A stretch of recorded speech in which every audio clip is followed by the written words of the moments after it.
Hello students, welcome again.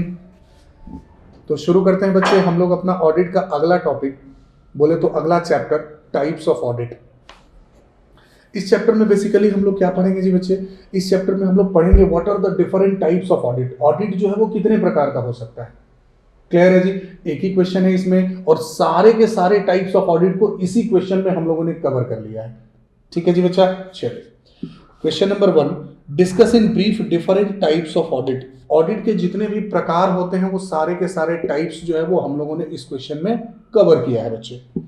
Some of the important classifications are discussed below in detail. Number 1 is known as private audit. नाम से ही clear है बच्चे, private audit का मतलब क्या होगा समझेंगे।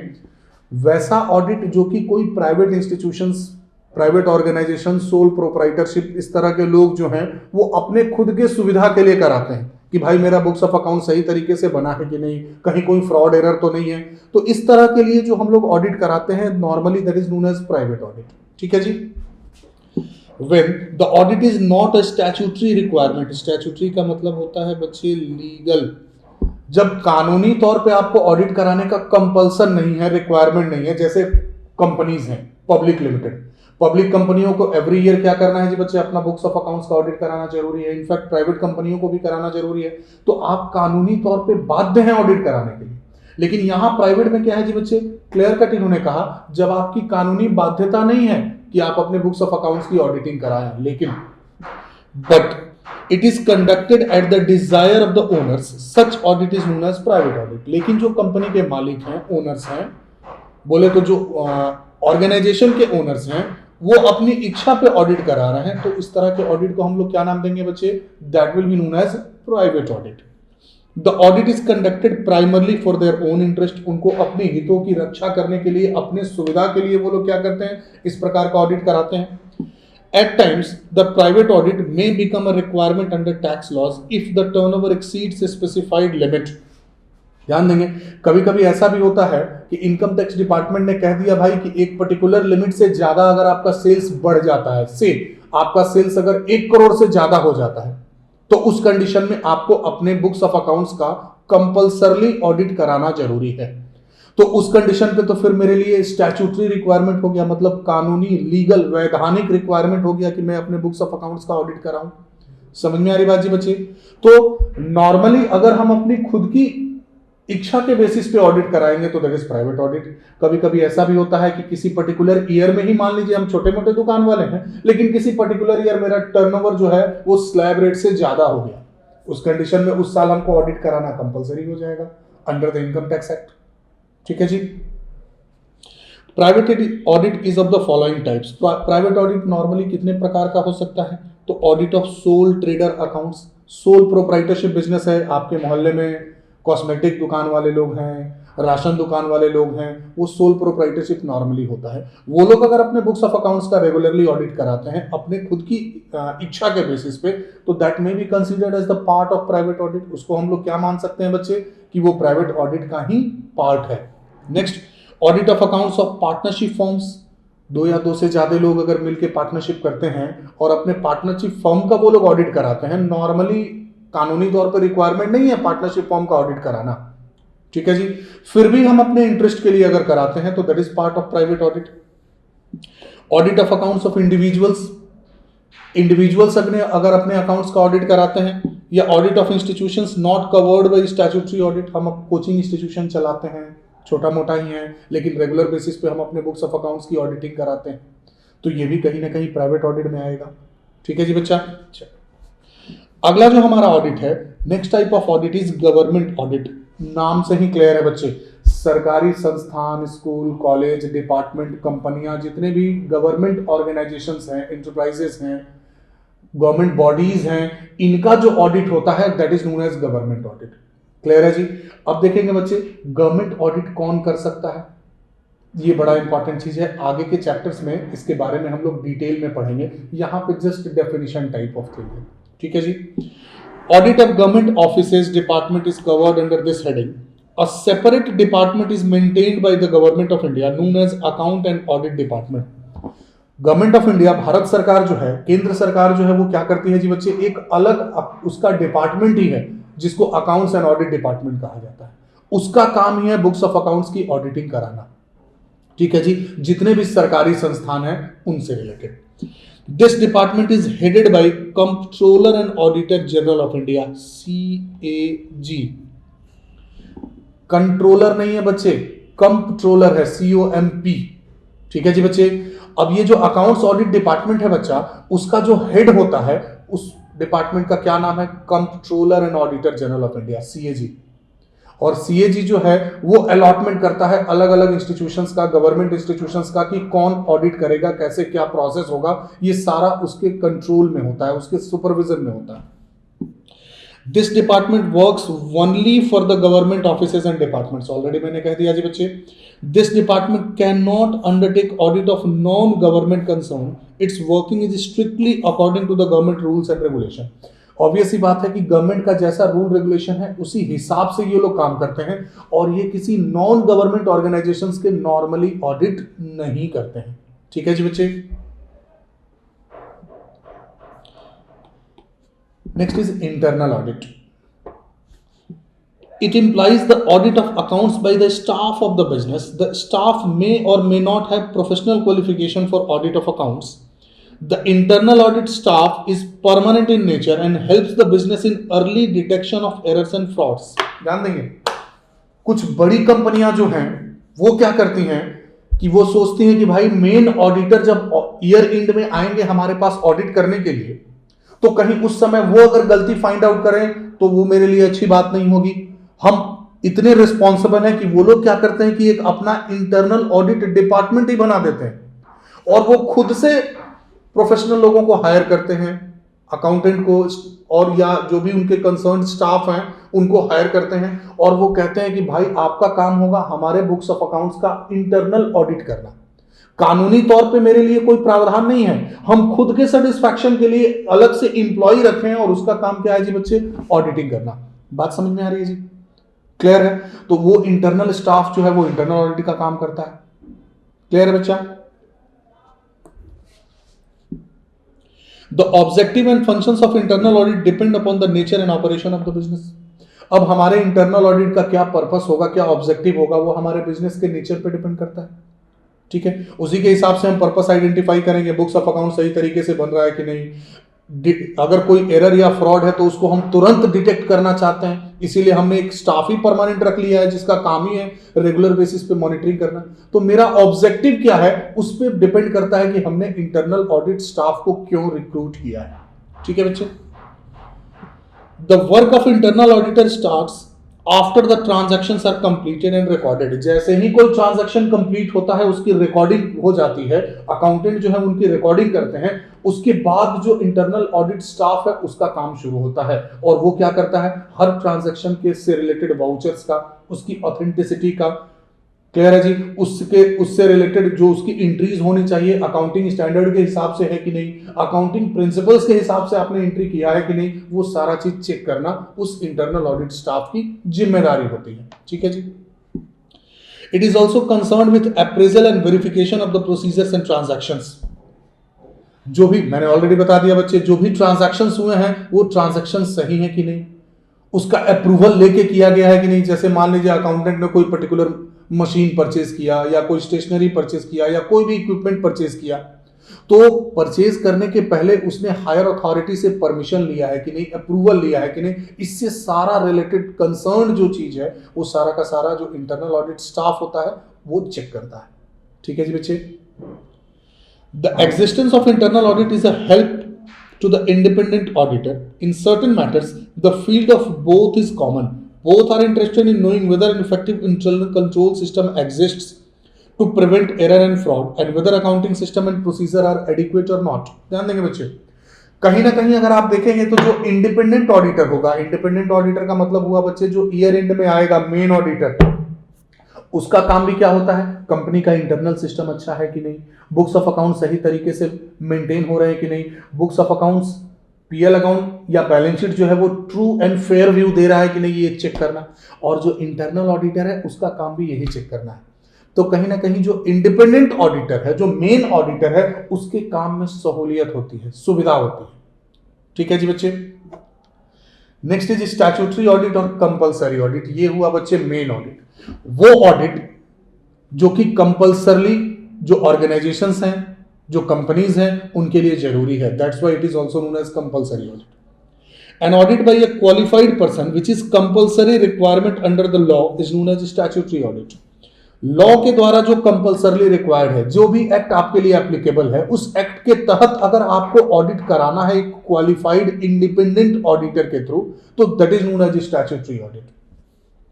The qualified chartered accountants who are not connected with the preparation of accounts or management of the concern can be appointed as an auditor. वैसे क्वालिफाइड चार्टर्ड अकाउंटेंट्स जो कि आपके कंपनी के मैनेजमेंट से या किसी भी तरीके से आपके कंपनी का बुक्स ऑफ अकाउंट्स बनाने से रिलेटेड नहीं है, जुड़े नहीं है, वो अपने आप में इंडिपेंडेंट हैं, उन लोगों को क्या किया जाता है बच्चे? हायर किया जाता है। उन्हें हायर किया जाता है बुक्स ऑफ अकाउंट्स ऑडिट करने के लिए। सोच के देखो बच्चा, हम जिस चार्टर्ड अकाउंटेंट से अपने बुक्स ऑफ अकाउंट्स का मेंटेनेंस करा रहे हैं, वही सीए हमारा बुक्स प्रिपेयर कर रहा है, journal, ledger, trial balance, final account सब वही बना रहा है, और फिर उसी से हम ऑडिट भी करा रहे हैं। गलती होने के चांसेस रहेंगे कि नहीं? समझ में आ रही बात जी बच्चे? इसीलिए इन्होंने कह दिया कि वो सीए जो कि आपके ऑर्गेनाइजेशन में मैनेजमेंट से किसी भी तरीके से जुड़ा ना हो, ना आपका एम्प्लॉय हो, ना आपके डायरेक्टर का मित्र हो, या और भी किसी तरह का रिलेशन हो। ये पढ़ेंगे हम लोग कौन कौन से लोग सीए का ऑडिट कर सकते हैं, किस कंडीशन में आप किसी कंपनी का ऑडिट नहीं कर सकते हैं, आगे के चैप्टर में पढ़ेंगे बच्चे। क्लियर? प्लस आपके बुक्स ऑफ अकाउंट्स को बनाने की जिम्मेदारी भी उसकी ना होनी चाहिए, तब वो क्या करेगा? इंडिपेंडेंटली उसका काम सिर्फ बुक्स ऑफ अकाउंट्स का ऑडिट करना है।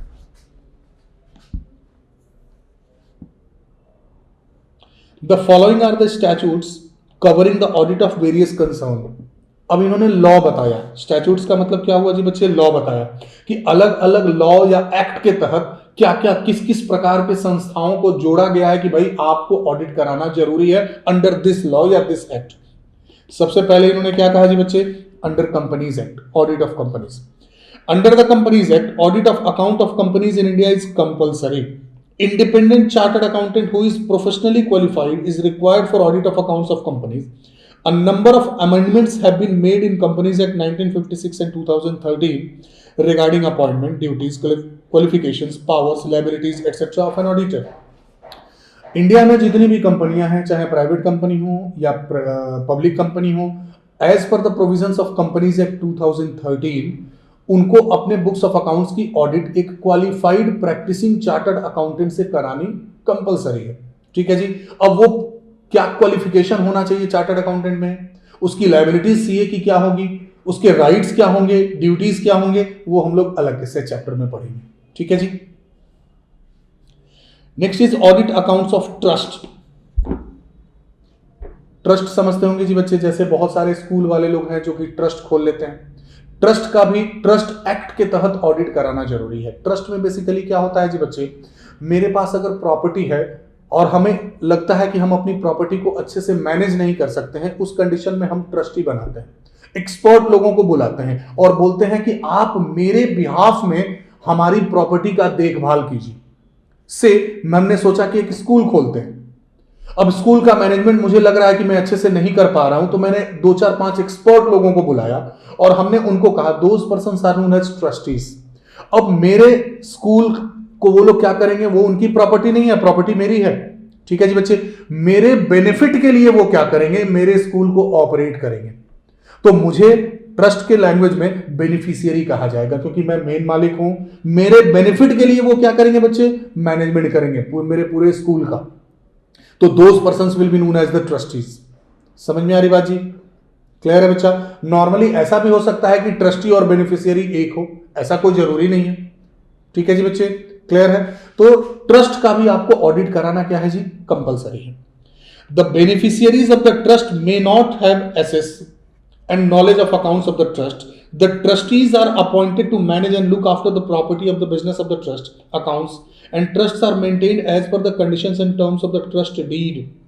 जो भी ट्रस्ट का रूल रेगुलेशन होगा, कंडीशंस होगा, जैसे पार्टनरशिप में पार्टनरशिप डीड होता है बच्चे, वैसे ही ट्रस्ट में ट्रस्ट डीड होता है।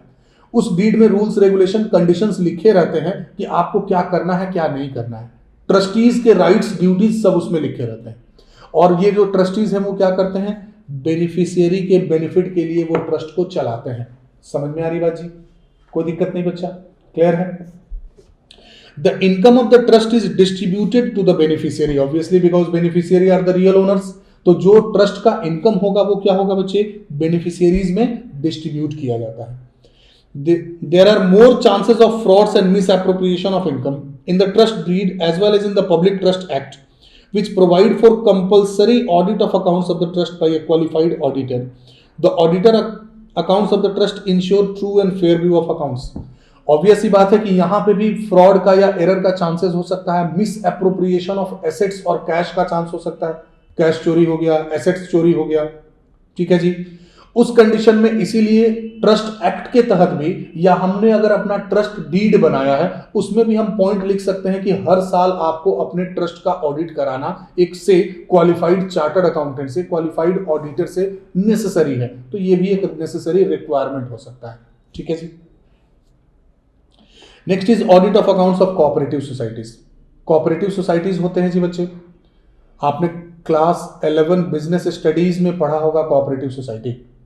हाउसिंग डेवलपमेंट कोऑपरेटिव सोसाइटी होता है, जैसे एक बड़ा फेमस सीरियल देता है बच्चे सिट मैक्स पे, आई थिंक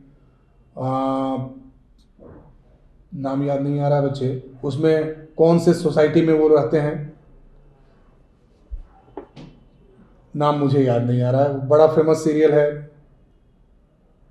उस पर बड़ा मीम्स वगैरह भी बनता है, मैं नाम याद नहीं कर पा रहा हूँ, ठीक है जी बच्चे।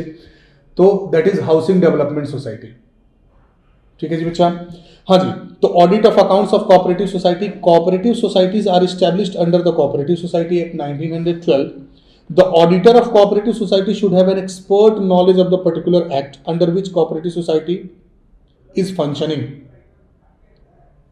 ध्यान देंगे बच्चे, कोऑपरेटिव सोसाइटी जो है वो कोऑपरेटिव सोसाइटी एक्ट 1912 के द्वारा एस्टैब्लिश होता है। अब कोई भी ऑडिटर अगर उस कोऑपरेटिव सोसाइटी की ऑडिट करने के लिए जाता है तो सबसे पहले उसके पास कोऑपरेटिव सोसाइटी एक्ट की जानकारी होनी चाहिए। उसके बाद वो उस हिसाब से क्या करेगा जी, बुक्स ऑफ अकाउंट्स की ऑडिटिंग करेगा। समझ में आ रही बात? Audit of accounts of other institutions, other corporate bodies like bank, insurance company, electricity company etcetera. Bank audit भी होता है बच्चे, और भी जो इंस्टीट्यूशंस ऑर्गेनाइजेशन है उनके एक्ट के तहत उनकी ऑडिटिंग जो है वो रेगुलर बेसिस पे होती है। तो ये जितने भी ऑडिट अभी हमने कहा बच्चे, ये सब स्टैट्यूटरी ऑडिट है, मतलब आपके लॉ के हिसाब से वो जरूरी है, चाहे कंपनीज एक्ट हो, चाहे ट्रस्ट एक्ट हो, कोऑपरेटिव सोसाइटी एक्ट हो, बैंकिंग रेगुलेशन एक्ट हो, insurance development regulatory authority IRDA का एक्ट हो, इंश्योरेंस कंपनीज के लिए एप्लीकेबल है, उनको हर साल अपना बुक्स ऑफ अकाउंट्स की ऑडिट करानी है, ठीक है जी बच्चे।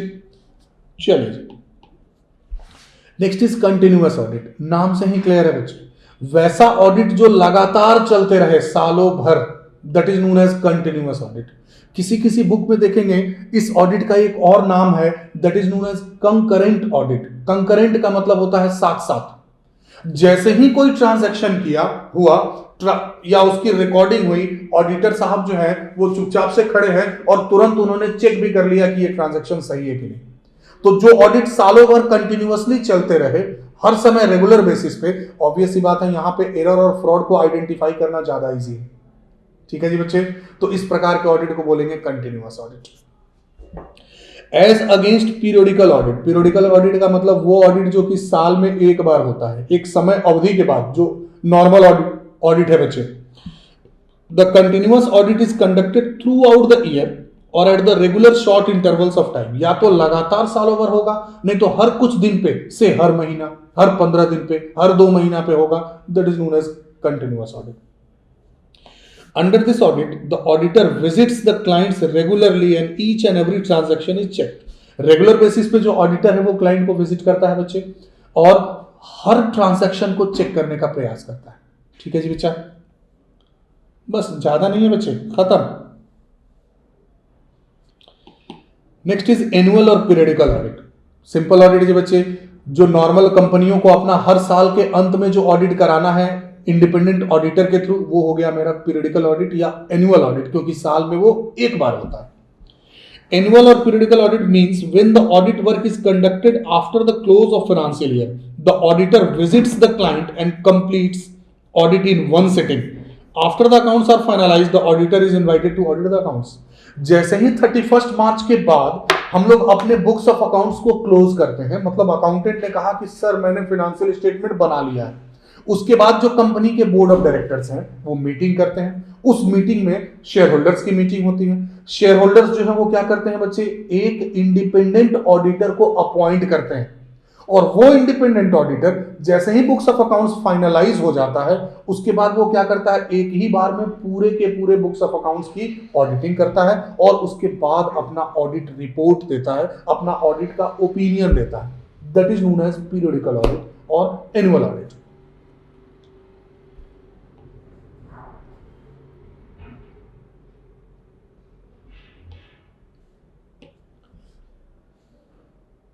नेक्स्ट इज मैनेजमेंट और एफिशिएंसी ऑडिट। नाम से ही क्लियर है, हमारे ऑर्गेनाइजेशन में जो मैनेजमेंट है वो सही तरीके से काम कर रहे हैं कि नहीं, एफिशिएंटली काम कर रहे हैं कि नहीं, उसके लिए काम सुचारू तरीके से चल रहा है कि नहीं। खाली बुक्स ऑफ अकाउंट्स नहीं देखेंगे, लोग सही तरीके से काम कर रहे हैं कि नहीं, उस चीज को भी चेक करेंगे। That is known as management audit और एफिशिएंसी ऑडिट। देखेंगे बच्चे, in management audit an attempt is made to evaluate various management functions and processes. यहां पे हम लोग मैनेजरियल एक्टिविटीज की ऑडिट करते हैं कि सही तरीके से वो काम हो रहा है कि नहीं। A detailed and critical review of all the objective policies procedures functions of management is made with a view to bring about an overall improvement in managerial efficiency. यहां खाली फाइनेंशियल चेकिंग नहीं होता है बच्चे, एक्टिविटी की checking होती है, performance की चेकिंग होती है। ठीक है जी। Next is performance audit and proprietary audit. ये कहीं ना कहीं मैनेजमेंट ऑडिट का ही एक्सटेंडेड वर्जन है। ठीक है जी बच्चे, आप बिल्कुल कंफ्यूज नहीं होंगे, इसीलिए मैंने पहले ही कह दिया। The primary concern of performance audit is to determine whether the various activities of the organisation are being carried out efficiently. वही बच्चे, उसी का एफिशिएंसी ऑडिट का ही extended version. It is aimed at ensuring effective control in the organization. It examines the relationship between production and sales with a view to maximize the profit. Production और sales में क्या relationship है, कहने का मतलब जितना गुड्स बन रहा है उसके हिसाब से सेल्स हो रहा है कि नहीं, कि जितना मैंने जरूरत से ज्यादा बना दिया और स्टॉक में पड़ा हुआ है, या कहीं ऐसा तो नहीं है कि मार्केटिंग टीम ने कहा कि हमारे प्रोडक्ट का मार्केट में बहुत अच्छा डिमांड है, क्लियर है बच्चे, लेकिन उसके कंपैरिजन में प्रोडक्शन नहीं हो पा रहा है। तो there must be consistency, there must be coordination between the production department and the sales और मार्केटिंग डिपार्टमेंट, उसको चेक करते हैं। ठीक है जी। Next is audit in depth. नाम से ही क्लियर है बच्चे, ऑडिट इन डेप्थ, किसी पर्टिकुलर ट्रांजैक्शन का इन डेप्थ एनालिसिस करना, डिटेल में उसकी चेकिंग करना, that is known as audit in depth. ये कहीं ना कहीं इन्वेस्टिगेशन से रिलेटेड है, लेकिन इन्वेस्टिगेशन ये नहीं है बच्चे। इन्वेस्टिगेशन लंबे समय के लिए किया जाता था, 2 साल 4 साल 5 साल, लगातार पिछले 10 साल का पर्टिकुलर ट्रांजैक्शन को चेक कर रहे हैं, एकदम deep analysis, that is investigation. लेकिन ऑडिट इन डेप्थ में इतना लंबा समय नहीं होता है, पर्टिकुलर ट्रांजैक्शन का डिटेल्ड एनालिसिस करते हैं, लेकिन हो सकता है 1 ही साल का करें या मैक्सिमम 2 साल का करें। ठीक है जी। The audit in depth is another type of sample checking. Sample checking का मतलब क्या हुआ जी बच्चे, हर चीज की चेकिंग नहीं हो रहा है, जहां जहां मुझे लग रहा है कि यहां फ्रॉड होने के चांसेस है, या जिसमें सबसे ज्यादा फ्रॉड के चांसेस होते हैं, लाइक कैश के ट्रांजैक्शन, हम सिर्फ उसको चेक कर रहे हैं, सैंपल सेलेक्ट कर रहे हैं, ये आइटम जहां जहां मुझे लग रहा है। ठीक है जी, सिर्फ उसी का हम डिटेल्ड इन्वेस्टिगेशन कर रहे हैं, एनालिसिस कर रहे हैं, ऑडिट कर रहे हैं। In this type of audit, selected transactions are subjected to detailed stepwise verification. Selected transaction को हम डिटेल में क्या करते हैं बच्चे, वेरीफाई करते हैं। For example, in case of purchase transaction, the auditor will examine all the stages through which a purchase transaction is completed and the documents that arise in the process. अब जैसे purchase से related transaction है, तो auditor क्या देखेगा, अगर raw material ही purchase होता है तो किस सप्लायर से होता है, रॉ मटेरियल परचेज करने का ऑर्डर कौन डिपार्टमेंट देता है, उसको अप्रूव कौन डिपार्टमेंट करता है, पेमेंट कैश में होता है या क्रेडिट में होता है, सामने वाले को जो पेमेंट होता है उससे भी जाके वेरीफाई करना कि आपको पेमेंट इतना मिला कि नहीं मिला, किस रेट पे पेमेंट मिलता है, रेट सही कोट है कि नहीं, बहुत सारा परचेस से रिलेटेड जितने भी ब्रांचेस होंगे, यू कैन से परचेस से रिलेटेड जितने भी आइटम्स होंगे, सारे का वेरिफिकेशन होगा। ठीक है जी बच्चे, लेकिन ये नॉर्मली 1 साल का ही होगा। इसको अगर हम पिछला 10 साल का परचेजेस का चेकिंग बोल दें तो फिर इसको हम लोग बोलेंगे इन्वेस्टिगेशन। तो investigation is a wider concept, audit in depth is a, you can say, type और पार्ट ऑफ इन्वेस्टिगेशन। ठीक है जी, बस खत्म बच्चा, खत्म। Next is interim audit. Easy है जी बच्चे। When audit is conducted between two annual audits, such audit is known as interim audit. It may involve complete checking of accounts for a part of the year. Sometimes it is conducted to enable the board of directors to declare an interim dividend. हर साल main audit होता है जिसको हम लोग periodical audit बोलते हैं बच्चे, या ईयरली ऑडिट बोलते हैं। अगर पिछले साल का जो ऑडिट और इस साल के ऑडिट के बीच में ही इन बिटवीन हम ऑडिट करा देते हैं, से हर साल 31 मार्च के बाद ऑडिट होता है, लेकिन इस साल मैंने क्या किया, दीपावली के टाइम में ही अक्टूबर में ही ऑडिट करा लिया। ठीक है जी बच्चे, तो दो मेन ऑडिट के बीच में ही अगर हम ऑडिट कराते हैं तो उसे हम लोग बोलेंगे बच्चे that is known as interim audit. ठीक है जी, नॉर्मली ये इंटरिम ऑडिट क्यों किया जाता है कि इससे अप्रैल से लेके और अक्टूबर तक 6 महीने में हम लोगों की कंपनी का कितना प्रॉफिट है। कभी कभी कंपनियां अगर अच्छा प्रॉफिट होती हैं तो कंपनियां क्या करती हैं कि बीच में ही डिविडेंड दे देती हैं कि देखिए भाई हमारा प्रॉफिट बड़ा अच्छा हुआ है इसीलिए हम आपको डिविडेंड दे रहे हैं। उससे मार्केट में उनका गुडविल बढ़ता है। नॉर्मली कंपनियां डिविडेंड हर साल के अंत में देती हैं, ईयर एंड में, लेकिन कुछ कंपनियां बीच में ही डिविडेंड देती हैं कि देखो भाई मेरे पास इतना पैसा है कि हम बीच में भी डिविडेंड देते हैं। समझ में आ रही बात जी? तो वो डिविडेंड का अमाउंट कैलकुलेट करने के लिए प्रॉफिट पता होना चाहिए। प्रॉफिट सही तरीके से कैलकुलेट हुआ कि नहीं, उसके लिए जो भी बुक्स ऑफ अकाउंट्स बना है बच्चे, उसको हम लोग क्या करते हैं जी, उसको एक ऑडिटर से ऑडिट करवाते हैं। That is known as interim audit. Last one is secretarial audit. ये सेक्रेटेरियल ऑडिट कंपनी सेक्रेटरी से रिलेटेड होता है बच्चे। In every company, there is a secretarial department which ensures that provisions of Companies Act and other applicable laws are complied with. All the matters concerning shareholders are also within the purview of this department. This department is headed by the company secretary.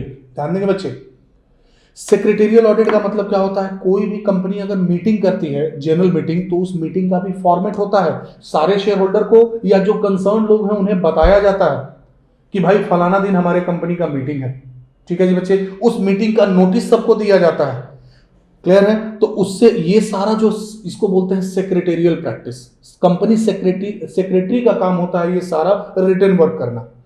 ठीक है जी बच्चे, और अगर कोई meeting हुआ है तो उस मीटिंग में क्या क्या मेन पॉइंट्स डिस्कस किए गए हैं, क्या क्या मेन डिसीजंस लिए गए हैं, उसको एक बुक में लिखा जाता है।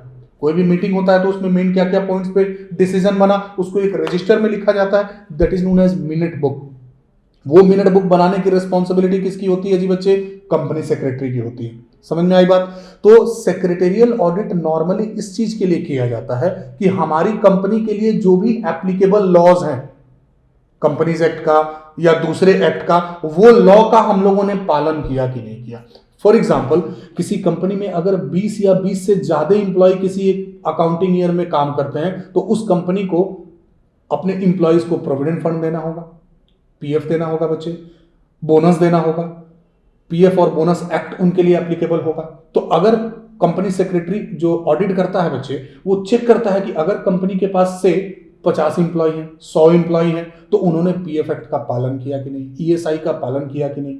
ईएसआई बोले तो एम्प्लॉयज स्टेट इंश्योरेंस। ठीक है जी, तो जो भी एप्लीकेबल लॉज हैं उस लॉ का कंपनी ने पालन किया कि नहीं, उस चीज को चेक करने के लिए जो ऑडिट कंपनी सेक्रेटरी के द्वारा किया जाता है, दैट इज नोन एज, उसे हम लोग बोलते हैं बच्चे सेक्रेटेरियल ऑडिट। तो these are the different types of audit. Clear है जी? आपके एग्जाम में पूछेंगे तो इतना सारा अगर नहीं भी लिख पाएंगे तो 20 मार्क्स के क्वेश्चन में कम से कम आपको 10 तो लिखना ही होगा बच्चे। ठीक है जी बच्चे, क्लियर है? चलिए, बस आज का लेक्चर इतना ही। अगले क्लास में फिर से हम लोग मिलेंगे विद अ न्यू चैप्टर से ऑडिट प्रोग्राम या देख लेते हैं बच्चे। ठीक है जी, तब तक के लिए bye bye students, bye bye till the next class.